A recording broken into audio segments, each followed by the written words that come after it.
And welcome back to the Livingston Parish News Weekly Show, a podcast brought to you by the Livingston Parish News. My name is McHugh David, publisher and editor of the news, and today we're joined by somebody who, as I was just telling him before I hit record, I'm excited about this one. Lots to talk about today. And those of you who are listening and those of you who are watching, as he introduces himself, you'll understand why there's going to be plenty to talk about. So, good morning, sir. Thanks for taking the time. If you'll go ahead and introduce yourself. Well, thank you, McHugh, for having us here this morning. It's my pleasure to be here and try to bring some brevity and lightness to the topics that we'll be discussing. My name is J. Rogers Pope.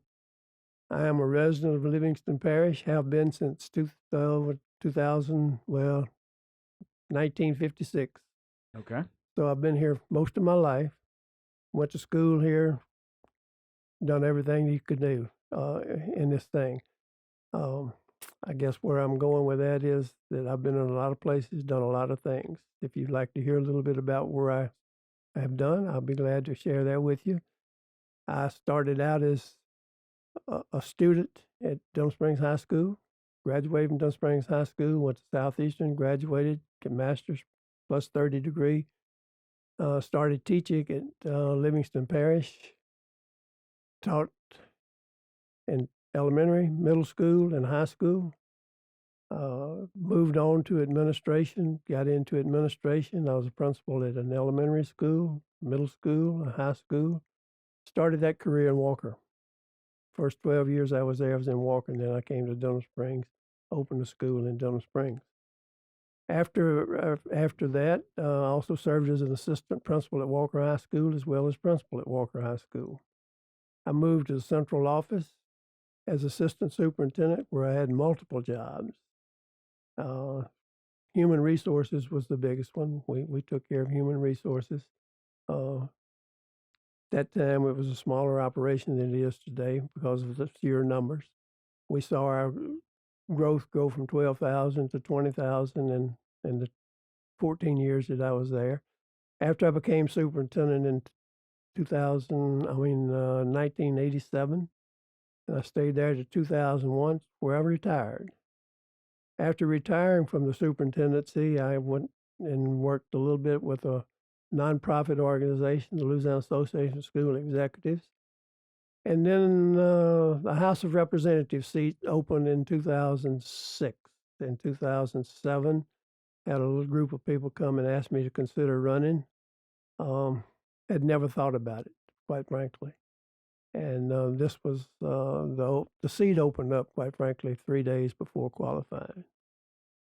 And Not a whole lot of warning. Not a lot of warning. And on a Friday when we found out that it was open, I had a couple of guys come to me and think about it. My wife and I thought about it. We prayed about it. We thought about it. And on Tuesday, we decided we were not going to do this. On Wednesday morning, she got up. My wife says, "We can do this." I said, "Look, we have no money. We have no plans. Qualifying ends today." But anyway, to make a long story short, we went and qualified, and there was 5 people in that race. And history will tell you that it was the nicest, the cleanest, the best race that we have on a political side in Livingston Parish for a long time, maybe even forever, because everybody was genuine, interested in the position. It was it was just one that you would like to be a part of, which I Sure. enjoyed that. Sure. But anyway, I had the fortune of being elected in 2007, which I took over 2008. I was reelected without opposition in 2011. 2012 took over. Again in 2015, I was reelected without opposition. And then in 2016, 17, after being term limited from the House of Representatives after 12 years, I wanted to see what the Senate was like. And I did run for Senate in 2017, I guess 2019, I guess it was. In 2020, I was elected the state senator from this area, served there, and am now presently the senator in that area and will be until December, which I have chosen not to run again. And so basically that's my history. I'm sorry I was so long-winded, but when you're old and you've deceived, like I am, you've done a lot of things. And I will say this: the people in this parish has been really gracious and good to me and my family, and I wanted to give something back. For almost 60 years, I've been in this public service, and have enjoyed every minute of it. And I don't know if a day I'd go back and change, quite frankly. And that's quite a statement from somebody who's got, as I listened to you sort of lay that all out, well near 60 years Almost of, 60. of public service. So to have that many and to say, I don't feel like I have any regrets, that's quite a statement. So I want to go back before we kind of get into present day, what's going on at the moment. I do want to go back and start with, I didn't know you actually started as a student. So when you're a student and you're looking around at school, you were in the Denham School District. Did you ever think, not even like, am I going to go through this whole pipeline of public service? Did you ever even really think about being a teacher while you were in school? Yes. I knew when I was in the 5th grade that I wanted to be a teacher. And that was because I had a teacher that encouraged me to do some things. And I I learned a lot from her. Her name was Hilda Smith, of course, deceased now. And that was in the state of Tennessee. But that's when I knew that I was going to be, and it was a struggle, quite frankly. My parents were educated people, self-educated, had no formal education. I had 6 siblings, 3 brothers and 3 sisters. Packed house. Packed house.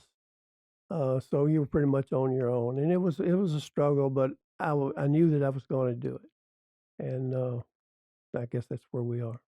I knew I wanted to be, though, and that's why I trained myself in high school, knowing that I was involved in athletics, and that's what I wanted to be. So, and you just brought it up. I do believe you are a member of the Denham Springs Hall of Fame, correct? That is correct. And so you also had, considering your circumstances, you had both a storied academic and athletic career. But I wanted to ask you a specific question because you just brought up you had 6 siblings, self-educated parents who were, I'm sure working. Parents, yes. That's a busy household. I'm sure it's an expensive household. I don't think that ever changes. If you got a bunch of kids, you go to work. Yep. So through all that, you clearly became self-motivated, tenacious. Tell us a little bit about how that carried forward through your career. You don't have to be specific at points, but just sort of an overall, like, did you continue to draw back from those experiences? Oh, absolutely.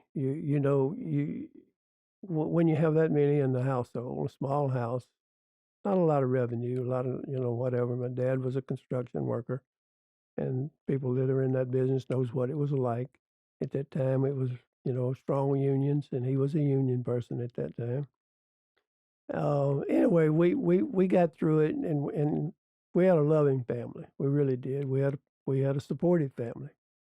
Quite frankly, though, they never were able to encourage me a whole lot to go on and further my education after high school. That's something I chose to do, and they supported that, but I was pretty much on my own. Enjoyed that. My siblings, they were very supportive. I have 3 sisters, 3 brothers. 2 of my brothers are now deceased, younger brothers. I'm the 3rd in the pecking order. I have 2 older sisters, and then I'm the older male. But my 2 brothers next to me are now deceased, and I have 1 younger brother that was also in the school system in this parish, Randy. Right. So, we just talked about you were going to do it. I was going to do it. You decided you were going to do it. I was going to do it. And you said you had the support, but it wasn't quite, what you were expecting maybe. But as you went on to get, your postgraduate degree and master's, what was kind of your feeling as you were going through that? Because, I mean, we all know school can be ruthless at times. There are ups, there are downs. How did you keep moving through that? Well, just by osmosis, I guess. I just wanted to teach, and I enjoyed teaching. And in fact, I think in my later life, I may come back and teach a year just to finish out a career that I've enjoyed so much. There you go. That is in the plans, quite frankly. Oh, okay. Okay. But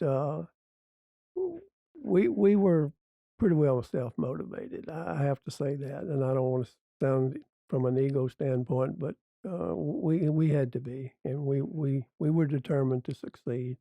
I enjoyed teaching, and I enjoyed kids. Was it a challenge? Was whatever. I can tell you though that I never, and this is honest God's truth. I've never had a day that I went to school that I had feelings about. I always enjoyed it. Sure. Never had a job. I had a position. So, and I want to ask you a question real quick because you just brought it up because we were going to now transition. Okay, so obviously you got your master's, you got into teaching. If you have taught, at least at the time, you taught every grade level that was available. If well, you said you're going back. Where do you want to go back? I want to go back to the middle school. Okay, the junior high. All right. I want to go back to the middle school and because those are the kids that wake up as babies one day and grown-ups the next day, and it's just a whole different world. And they need a lot of guidance, a lot of instruction. I don't know if I can give that to them. I think I can. I think I have something to offer. Always enjoyed that age group. Now you are a former principal of Southside, correct? Southside, yes, junior high school. Buckening. Yes. Yep. And we'll get to that in a second because, Okay. of course, I want to ask you about, the new school, Okay. that behemoth. But first, let's start with the beginning of your teacher career. You get your master's. Where'd you land? I landed at the fourth grade at Walker Elementary School.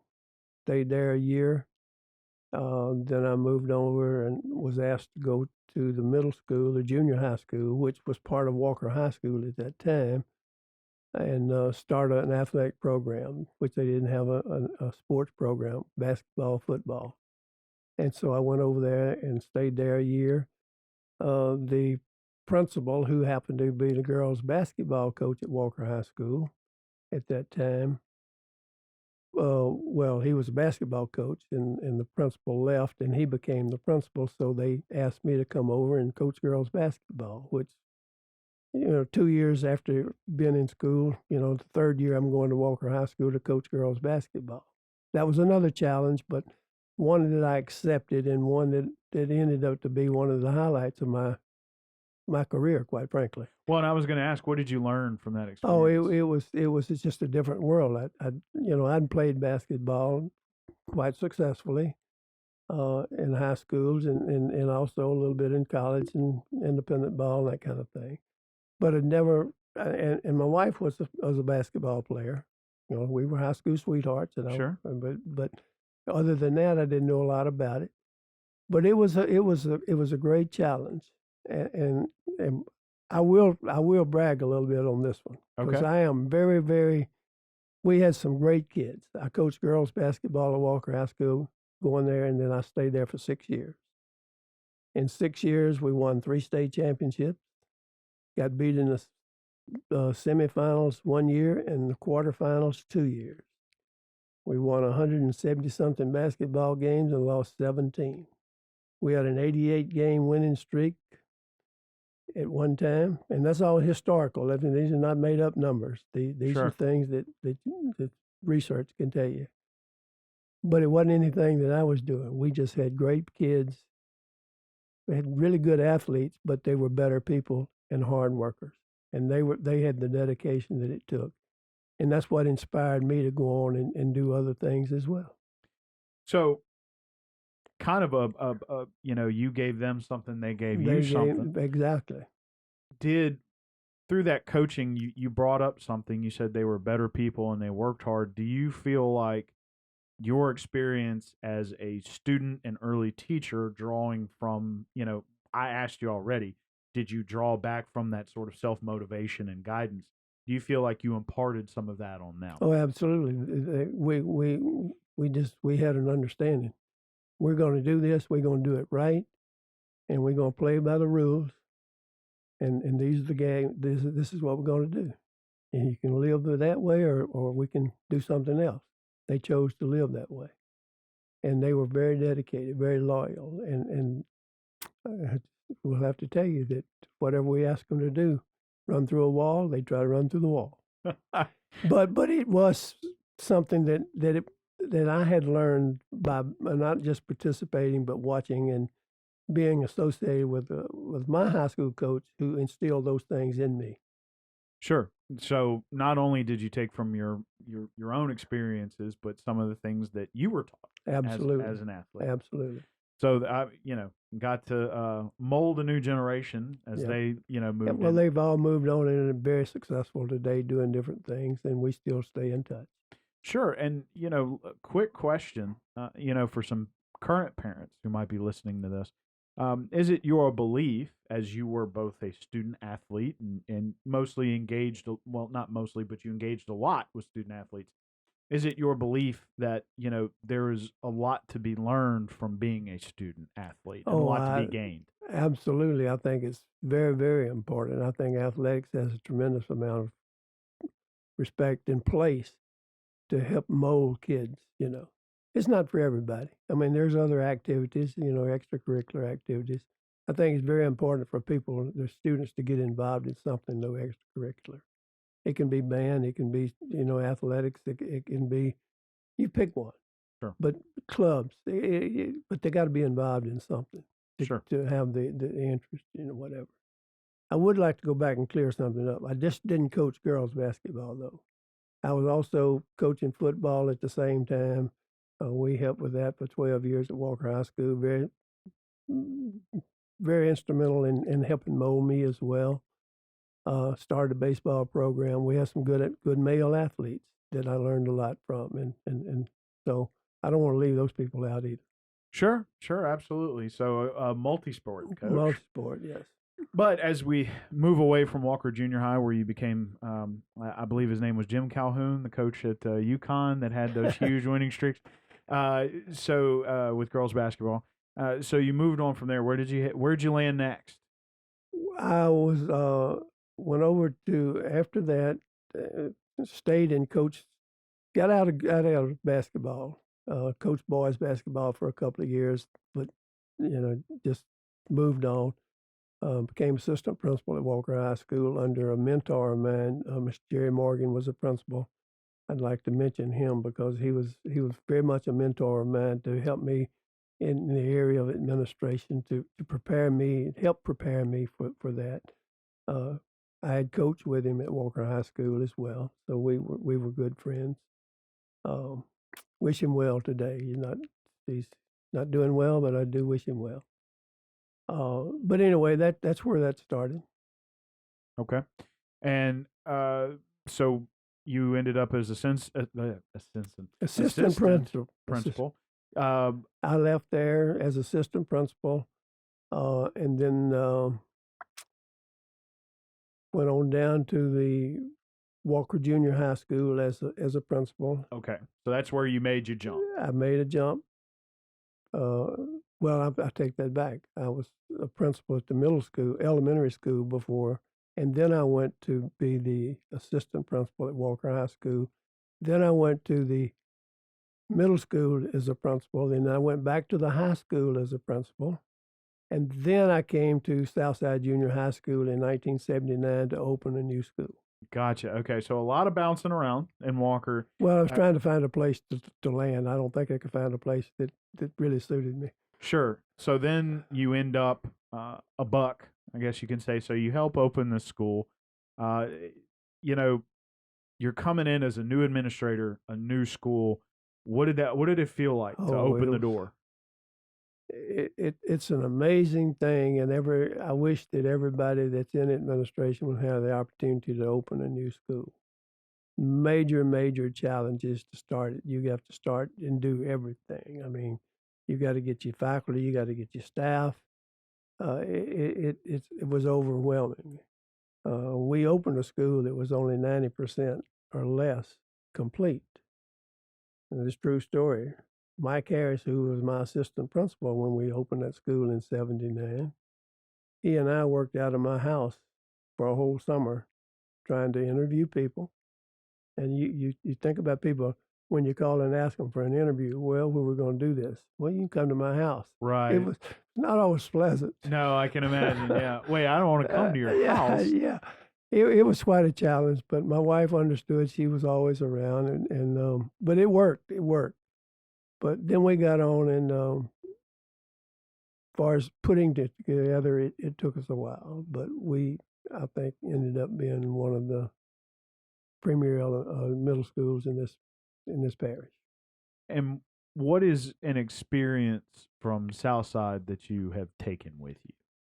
Oh, I think that the kids, not just those kids, but I think all kids, they want somebody to tell them what the rules are and be consistent in what those rules are.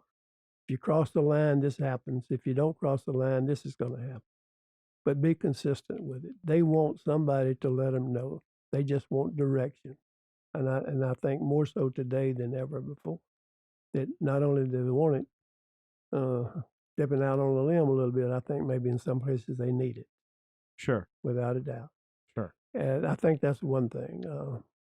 There's a standing joke, and I'll go ahead and tell this standing joke. No, that, please do.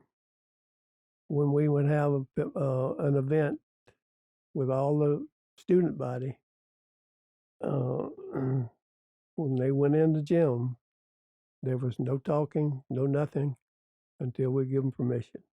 That was quite a feat. It took us a few times to get in and out, but we managed that because I wanted the people that were coming in, that we had invited in, to be able to, and they kids respected that. Sure. They knew when they come in that they was to be. We had a pep rally, then we had a good time at a pep rally. Sure. So, but I mean, you explain to them this is what's going to happen. This is what's going to happen, and this is what's going to happen if you don't. That's it. So, how many years were you at Southside? 6 years. I was 6 years principal there before I went to the central office. I was asked to go out to the central office, went out there as assistant superintendent, served in that capacity for a little over a year and a half, I guess. Really went out as a human resources director, personnel, if you will. Stayed there and then took on some other jobs as well, the only one that I never really had directly was transportation, which is probably a good thing. But did just about everything that you could do because we were a small operation at that time. We had 12,000 students when I started, and then took over as superintendent in '87. I went there in '85 and took over in '87 as superintendent. Stayed as school superintendent for 14 years. Retired in 2001, and then got into a career of nonprofit. Just stay into it was a nonprofit educational opportunity to stay in what I really wanted to be about until the election came about in the House of Representatives, and we talked a little bit about that. And we're going to talk more about that in a minute. I want to back up. Sure. I want to back up to this when you were a superintendent. Okay. We hashed out some of these details before we got started, but you come in '87, you're on the heels of the oil bust, and it's a tough time, especially in Louisiana. But you're looking around at your system as you come in as its leader, and you're saying there has to be some changes. And you worked with your initial board to make some of those changes.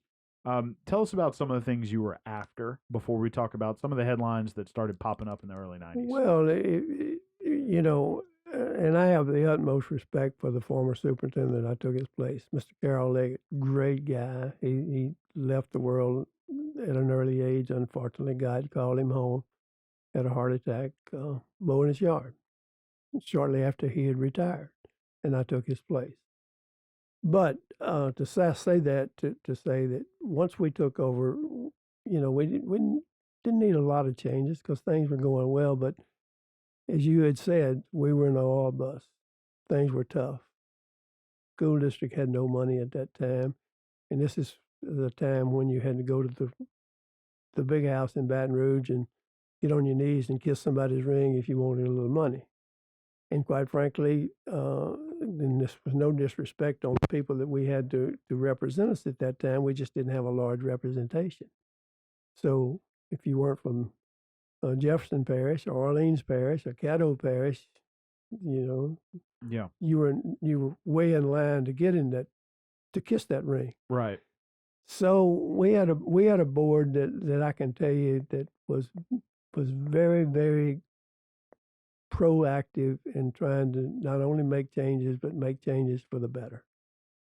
And they allowed us to do some things with their blessing that I think changed the system and to make it what it is today, or help make it what it is today. The foundation was there. I think we just built on it. We knew that we had to do something to recruit a better group of people. Mm-hmm. Right. Frankly, we wanted to increase the quality of people we had. We had good people, but we needed more people. We needed quality of people, but we had to pay them. So we started with the board's blessings. We started trying to pay our people a little bit better, and was very successful in that. Very successful in recruiting people at that time, and I think it elevated not just the clientele that we had, but also the climate that we had, but it also elevated the academics that we had going on within the school. And that was what it was all about. Sure. And one of the things that I was bringing up was a headline from 1991. We have it in our lobby here at the paper that said teacher pay surpasses Baton Rouge, or BR is what it says specifically. Because back then you had to make sure the headline fit. It's not like the internet today where it's like, here's a headline that gives you pretty much the gist of the story. But y'all had finally been able to elevate to one of the highest pay scales in the 9 parish area. As you and I have talked about, you can do that one day, and the next day EBR could have done something different, but it was a milestone. It was a milestone for us, yes. Because at that time, Livingston Parish was looked at as a little podunk, rural, non-factor. And I think, with the people that we had, the people we were able to work with, our schools, and we had good schools, I can tell you. And I think changed the dynamics. And if you look around now, we're the 8th and 9th largest school, largest parish in the state now. Oh, yeah. We are the second fastest growing parish Absolutely in Louisiana. Yeah. And we have, I believe the school system is 5th. That's correct. Now, if you threw, Zachary's its own system, Central's its own system. So I don't want to say the numbers are skewed, but you have some individual systems that have large schools. I mean, they're 5A schools. But with all the schools together, it's the 5th largest in the state. And that's something that's being worked through right now, because from about that point up until Katrina, you had pretty steady growth. We did. After Katrina, it was exponential. I remember after the flood, there was a lot of debate about the change in population because of the flood, and I had decided to kind of go back and pull from census data and headlines, the growth of the parish. And it's very interesting, very linear from that time until about 2005. And then from 2005 to 2015, it's exponential. It's an exponential curve. It's fascinating. Yeah. So anyway, you kind of score some early victories, kind of lay some groundwork for a pretty steady tenure. We did. As superintendent. And in 2001, you said you retired. That's correct. So next you get into, and I'm going to have to stand up and reset the camera here, but I'm going to let you keep talking on this question. You said that you had started working for a nonprofit for school administrators, correct? That is correct. So I think that's kind of a gap for a lot of people. They don't know that you did that. So can you get into detail on what you were doing during that time? Well, it was called the Louisiana Association of School Executives. It was a nonprofit made up of school administrators statewide. That was consisted of superintendents, principals, assistant principals, central office employees, non-teachers. It was an organization that was started in 1980. 1978, and it's still in existence. And truth be known, I'm still running the organization today. We are in the process, though, of having dissolution. In 2025, that organization will be dissolved. Okay. And the dynamics have changed of what we were offering and what we were trying to do. And you had asked the question. Part of the question was what we did. We were very instrumental in putting on workshops, conferences. We offered technical services, legal services. Even today, we do those things for Okay. that group of people, which we at one time, I guess at the highest number we had about 2,200 people statewide. Now we got about 1,200, and that's one of the reasons that people are getting their information other ways through internet, and we've, and I have a board to work with, and we've chosen to just dissolve the organization, and we took a 3-year dissolution process, but it was good for those 40-something years it was in existence. Only had 2 directors, one prior to me, and then I've been there for 20-something years, being the director of that organization. But it was just a part-time gig as well, and that's why they allowed me and encouraged me, quite frankly, to help me get into, I guess, the political realm, because we could see some benefits there, being instead of outside the rail, on the inside the rail. And it's not only served the organization, but I think it's served me, and it's served the educational community statewide by me and being in the House of Representatives and the Senate. I think we've made some inroads and done some good with that. Sure. So let's roll into that. You've already discussed part of it, at least, and that was the time leading up to it. 3 days before, some folks showed up at your house, said, "Hey, we'd love for you to run." You thought about it, no. Then you woke up the last day of qualifying. Your wife said, "Maybe we should give this a shot." So I actually want to start with, because it's appropriate for the current time frame. What was it like? Because you made a statement, which is, I know there's a lot of talk about these kinds of things, which would be money in politics, but that was one of the first things you brought up with your wife is, "I don't know if we can do this. We don't have any money." Mm-hmm. So you go up to the courthouse, you sign your name, you qualify, you're in the race with 4 other people. It turns out to be a very clean and good race, but what was it like? You, you finish having the conversation with your wife, you go and you qualify, and then you come home and, I would imagine, but you can tell me if I'm right, you have a now what That's moment. where we are. But one of the guys that had come and encouraged me to run also had offered his help if, in fact, we would do this. And he happened to be Larry Kinlaw, I'll call his name, who lives over in the Willows. He had run some campaigns before. He had worked in the train administration when he was the governor. He had worked with David Bitter. He had worked with others. He at one time was the and I'm a Republican. I don't have a problem saying that. Sure. And he was the director of the Republican Party in Louisiana at one time, so he knew a little bit about what was expected, and he sort of spearheaded our campaign. He and my wife. Okay. She ran the meeting. He told her what to do, how to do. She organized it, and Mr. Pope was out on the road, trying to raise votes and get a few dollars here and there. She allowed me to go and loan ourselves some money. That's how we got started. We loaned ourselves money to the campaign. Had one fundraiser. How'd that go? Well, we had a golf tournament, made a few dollars to get it started. It, quite frankly, didn't cost as much at that time as it does today. Sure. And I'll give you that story in a minute. Okay. We ran that campaign for less than $100,000.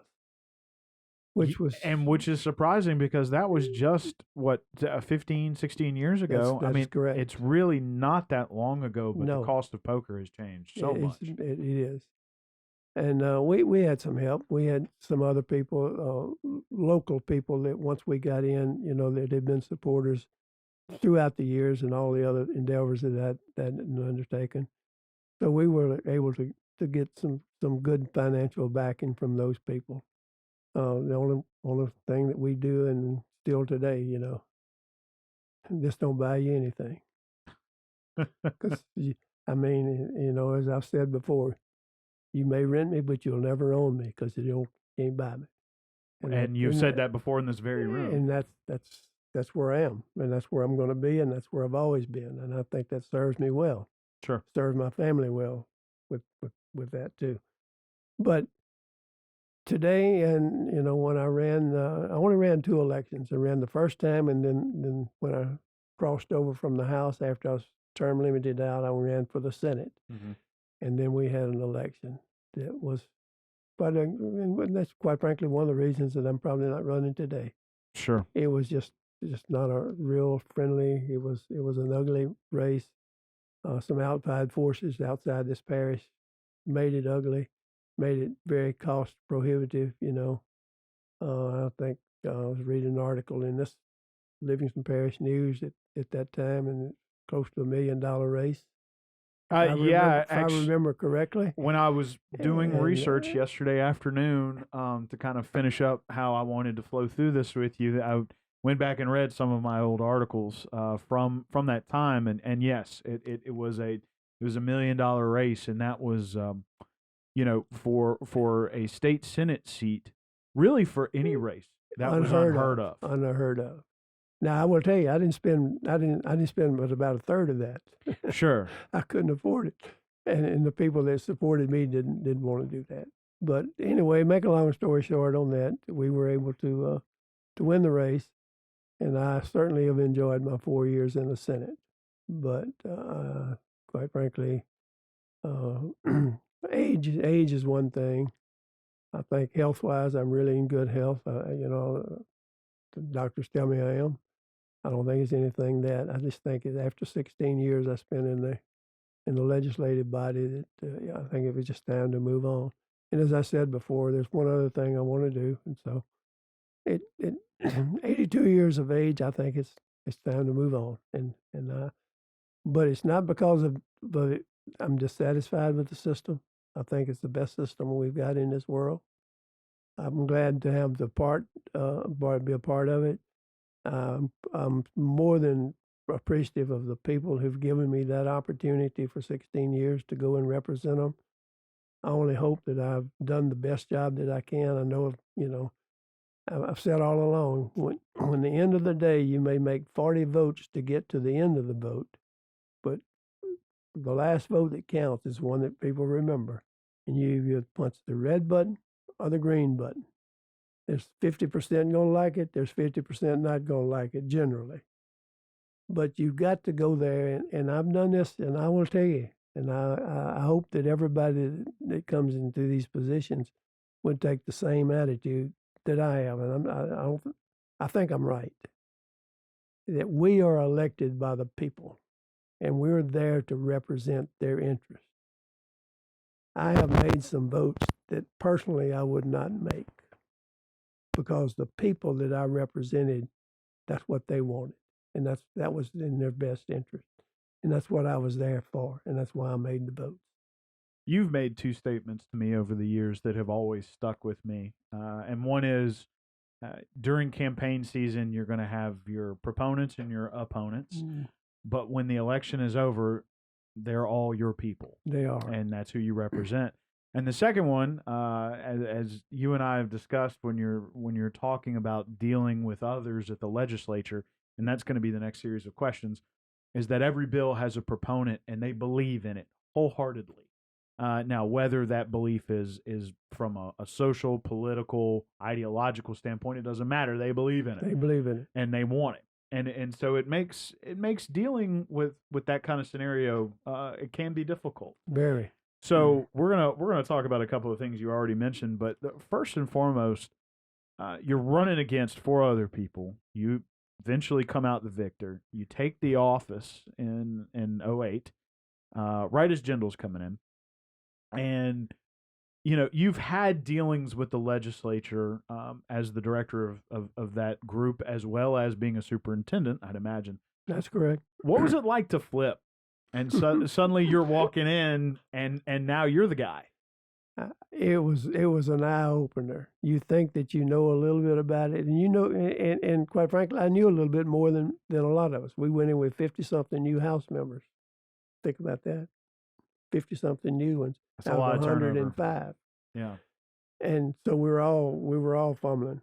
Well, And now a lot of that's happening right now. Oh, You're seeing a absolutely. lot of folks like you retire. Yep. A lot of people are termed out. You're going to see a lot. There was a lot of turnover during that 2019 election slate. There's going to be even more this year. time around.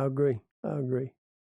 But anyway, it was an eye opener for us. We went in, and you think that you know a little bit, but it takes a while to get your feet on the ground.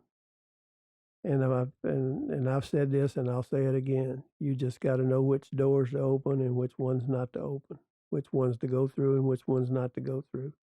Because there's really some great people that represent this state. There's some that probably, quite frankly, you would want to disassociate with. Sure. So you have to know that.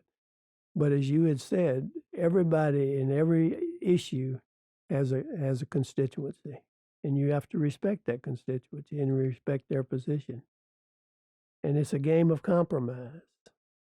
I know some people don't like that word, but in order to make progress, there has to be some compromise made. As long as you don't compromise your morals, integrity, it's not illegal or immoral, then I think that if it's what your people want, then you need to do it. If it's in the best interest of who the people you represent. Sure. And I know that's Pollyanna stuff, but that's just my belief. And it, for the most part, it's the way it has worked when we've run into this, I guess you could say, political problem. And I'm sure a lot of people say this is my opinion, and that's fair. But the word you used was compromise, right? And what a lot of people don't seem to understand, especially at a federal level, if you go look at the demographics, for every one of you, there's one of them. That's it. And you got to learn how to work together if you want to get stuff done. Let's talk about some of the things that have gotten done and some of the things that you worked on while you were up at the state. Right now, you actually see dirt moving on three things that have sort of been almost believe it when I see it kind of deals. You've got Jubin Road, obviously, interstate intersection came during your time in the legislature, but getting the widening in the roundabout. Cook Road extension is actually happening, which is shocking. I mean, they've been talking about that since I was a kid. And also, the Comey River Diversion Canal they've actually dug out portions of that. So, one of the things that you and I have talked about as we've visited and done interviews over the years is the process. It's not sort of, it is. It's a process. Before we talk about how having those three actually become real makes you feel, I want to talk a little bit about, you've already brought up the word compromise, but I want to talk about the legislative process because these things take a while. What was the learning curve like that for you when you were having to, suddenly it's like, oh, you mean I have to lobby this through, maybe got to work with these folks on something, then I'm going to get it on here. Well, maybe we'll have the funding, maybe we won't. Then we have a couple more years, that kind of thing. Well, you got to work with you got to figure out the committees. And there's 17, 18 different standing committees in each side, the House and the Senate. Each one of them have different roles. They're similar to some things, but they're still things. To get a piece of legislation through, it takes a tremendous amount of effort. First off, you got to come up with the idea. Somebody has to come up with the idea. Then you got to draft the legislation. Sure. You have help. Don't get me wrong. You don't. But you got to oversee it. That legislation belongs to you. You have control of it until the final vote. You got to take it to committee. You got to convince the committee that this is something that not you just need, but the state needs, because it's a statewide issue, not just a local issue. Even though you're represented as a local issue, it's going to affect everybody in the state in some kind of way, potentially. So you got to convince that committee of doing that. Once it gets there, then you got to go to the floor of the House or the Senate, and you got to convince that body that it's in the best interest of not just you and the people you represent, but also for the state, which there's compromise there. Once that gets out, then you got to make sure that you've probably done enough with the administration, this time the governor, because he or she is going to get to either veto or sign that piece of legislation. Right. That's important too. Oh yeah. So once all that gets done, that's got to get signed. Once it gets signed into law, then it becomes a law, and then you move on from there. That's just one piece of legislation. Now, on an average day, if you go in, we'll have anywhere from 1,000, 1,200 pieces of legislation to deal with. Not all of it is yours. It's from either 105 House members or 39 senators, whichever the case may be. Once that gets out of the House or the Senate, then it goes to the other side of the aisle. If it comes from the House, it's going to the Senate. Same process has to start over there. You got to go to committee. Senate get a senator to carry the bill for you. You know, rah rah rah. If it's a Senate bill, it's got to come to the House. Then you go from there. But once all that takes place, then you hope you can get the funds for it. If in fact it's money, and everything hinges on money. Sure. And then you go and it goes through revenue and fisc. That's on the Senate side, or Ways and Means on the House side. One of the things that you brought up, and some of the projects we'll get back to in whatever, is that we have been very fortunate this last 4 years that I was able to lobby and get on to the Revenue and Fiscal Committee, which has to do with all capital outlay projects. Which is a House Bill 2 usually. Senate Bill. It's House Bill 2. House Bill 2, and we take it up on the Senate side. Right. We have a sitting House member that, Representative Mincy, was able to be a lobby and get on the Ways and Means Committee, which is equivalent to the Revenue and Fisc. Right. So we work together very closely on these processes because it has to go to both committees. So if we've got a capital outlay project, and it starts on the Senate side, he's got to work it on his side, and vice versa. But we were able to do that. So what we would do is we would meet and decide with the different entities in the parish, this is what we really need, what we want to do. Because you're not going to get everything. I mean, there's 1 million needs that we have in this parish. You just got to pick and choose which one you think is the most important, which one you think that you've got the best chance to get in. So that's how we operate, and we did that for 4 years, and I think we're very successful because we were able to do some things. I tell you that I went back and when they're on the House side, I had a senator that I worked very closely with the same way, and that's Senator Erdy. We worked very closely in capital outlay for projects. If you go back and look, and you mentioned some of these, and I'd like to take the opportunity to mention these. Oh, absolutely. Interstate highway. That was done not by me, but by our delegation. But it did happen during the time frame I was there, which is something that, it's been a big. I don't know what we would have done had we not extended the interstate to 6 lanes. I really don't. Yeah. Because we only got 3 basic ways to get across the Avent River. That's Magnolia Beach, and that's 190, and here, unless you go to Port Vincent. Yeah.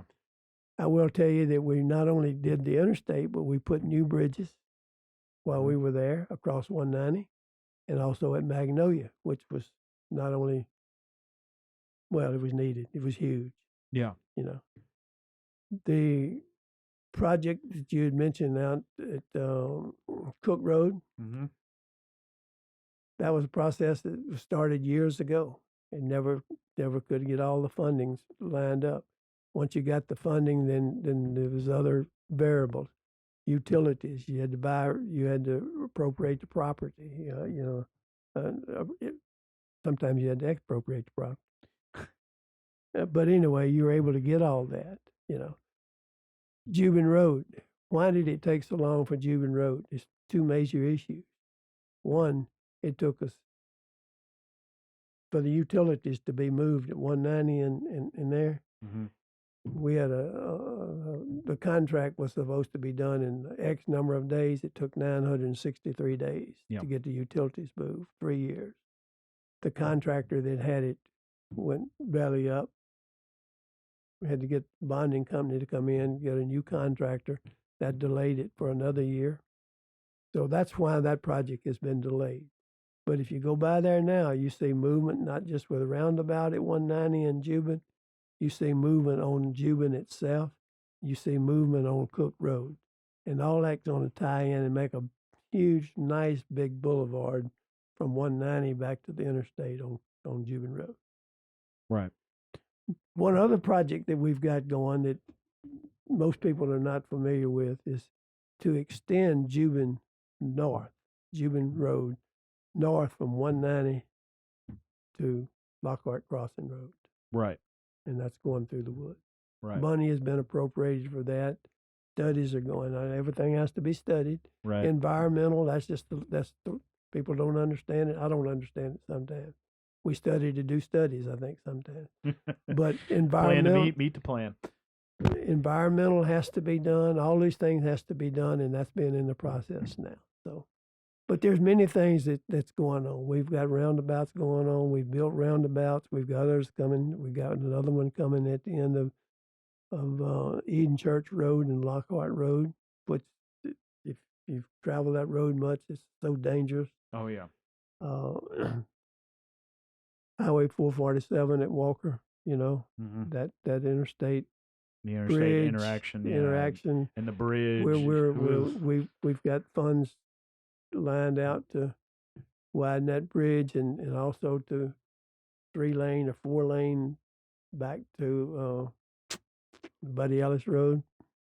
So there's things always going on. We got to put a roundabout where the hospital is in Walker. Mm-hmm. Yeah, that's a tough turnout there because it's coming. If they're coming north from the south, you don't see them till they come around that corner. It's just a tough time. So yeah, those are things. We've got a lot of projects going on. We've been working with the mayor here in Dun Springs and Walker to see what we need to do with the interchange here at Dun Springs. We know that's a bottleneck. But the DOTD, Department of Transportation and Development, is working with us on that. It's going to take and maybe some heartburn for some people for a while, but that's progress. Yeah. So sometimes it takes I'm excited about where we're going, and I would hope that the next senator that comes in will work together with the representative, and they'll see those projects through. That's my wish. I really do, because if they can't get together and work on it, and I'd hate to say all the work that's been done through the years, it's late. I mean, because what you just said was absolutely true. It's a process. You don't do it. You don't walk in and say, I want this done, and it takes place tomorrow. Because everybody over there's 144 members in the legislature. Every one of them's fighting for the same dollar. Because they're taking, and they have needs back in their areas too. Mm-hmm. So, in these committees, we have to make sure that everybody's represented in some kind of way. Sure. And I mean, it's a process. It's a process, and it takes a little teamwork. Compromise. Yes. So as we wrap up here, I want to ask you two overarching questions. And the first one, we're going to stick with the legislature. And if you can't point to anything specific, I understand, but proudest moment from your time in the House and the Senate. Can you name one?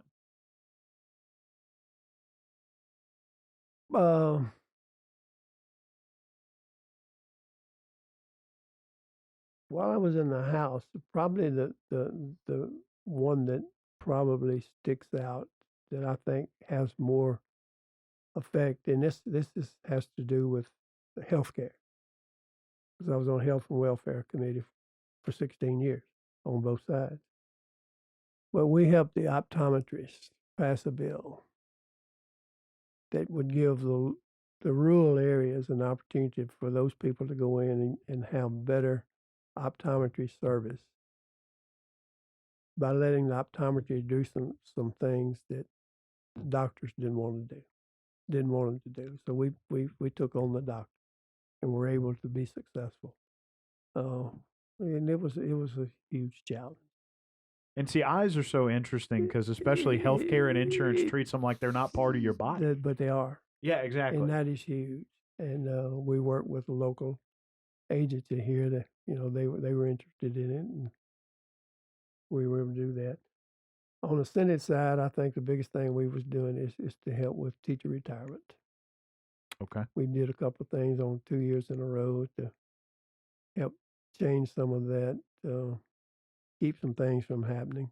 Sometimes the best thing you can do is to keep bad legislation from getting passed instead of Sure. getting. It's not always about what you pass; it's what you can keep from getting passed. Sometimes you got to play defense. Absolutely.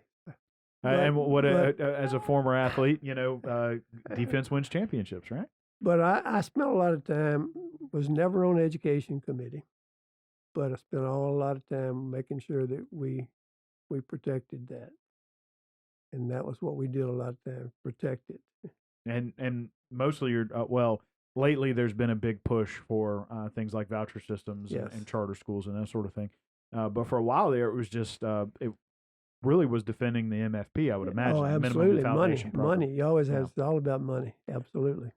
So the second question, which is an overarching question throughout this whole interview, and you can feel free to disagree, but as we've sat here and talked, and as I went back to make sure I had a lot of my facts about your life correct, a couple of things that I came up with was tenacious, a self-starter, but also you were willing to keep your mind open.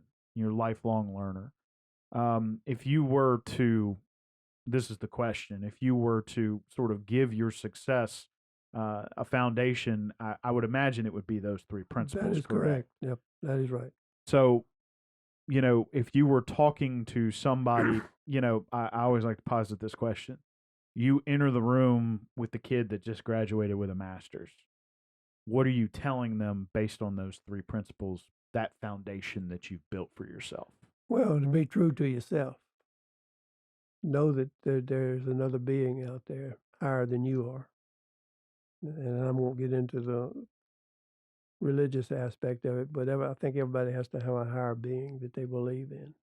I do. You call it Christianity, you call it what you want. I am a Christian, by the way. And I just put that out there. But Sure. I would just tell them to be tenacious. Always be true to yourself. Be true to your family. Don't give up on your dream. Don't give up on what you try to do. You can do what you want to do if you set your mind to it. I've had, my family's been very supportive of me. People have been good to me, very supportive of me. But I also think that I've helped myself by knowing what I want to do and not taking no for an answer. Sure. And I think that's important. You just sometimes you get setbacks, but you got to take those setbacks and figure out another way to get around the boulder. Sure. And I'll steal a quote from my late father. Heaven helps those that help themselves. You'll be surprised what kind of support you get when you push yourself. Absolutely. To do big things. Absolutely. So, thank you, sir. Well, it was, a lot of these things I've known, but, you put it all together, you take the time. I appreciate it. Let me just say, I thank you for giving me the time. I can only tell you that, there's a lot of things I'm sure we left out, probably a lot of things that bored people, and I apologize for that. But I am very committed to what I do, and I'm committed to this parish. And I will always be committed to this parish to see it grow and prosper and whatever. And I would hope that people understand that what we have is important to keep. Very important. It's an economic engine here. It's a massive employer. It draws a lot of new residents here, and that is growth is important. But the parish council's working on it, working on that responsible growth. So I will end by saying this: be careful what you ask for; you might get it. No, and that's very true as well. And, any comments on the race for your seat? Well, I just hope that whomever it is, that that they understand that the parish needs a good representative. I have an opinion. I'm not going to share it. Everybody knows who I'm supporting because I think he is the one that is there, not to put anything on the other person. She, is a good lady, whatever. But I'll go back and look at what's been done, who I've worked with, progresses we've been made, and I just hope that we can continue to do that because the parish needs good people. Yes, we do, as we move into these interesting times. So, thank you, sir, again for taking the time. Appreciate it. Thank you for inviting me. Thank you for having me there, and I hope that it hadn't been too boring. Oh no, not at all, not at all. I'm sitting here on the edge of my seat the whole time. So, if you'll want to reintroduce yourself real quick as we head on out of here. Let me just say it's been a pleasure being here. I'm J. Rogers Pope. I'm a resident of the Livingston Parish, lifelong resident of the Livingston Parish. Former school person, still a school person, and will be shortly a former legislator, but we'll support legislation because I think it's the best system we've got going. And possibly a teacher coming up here. Will be one Will day. Be a teacher. There you go. There's that tenacity. Will be a teacher. Will be. So one last time, I know I keep saying it, but thank you, sir. Thank you again. Thank you so much. And my name is McHugh David, publisher and editor of the news. Appreciate you all out there for taking the time to listen today and joining us. Please remember the news is on Facebook, Twitter, Instagram, and YouTube. There it is. We are once a week in print on Thursdays at $7 a month to get that in your mailbox. We're also online, www.livingstonparishnews.com. We appreciate you joining us, and we're going to see you next time.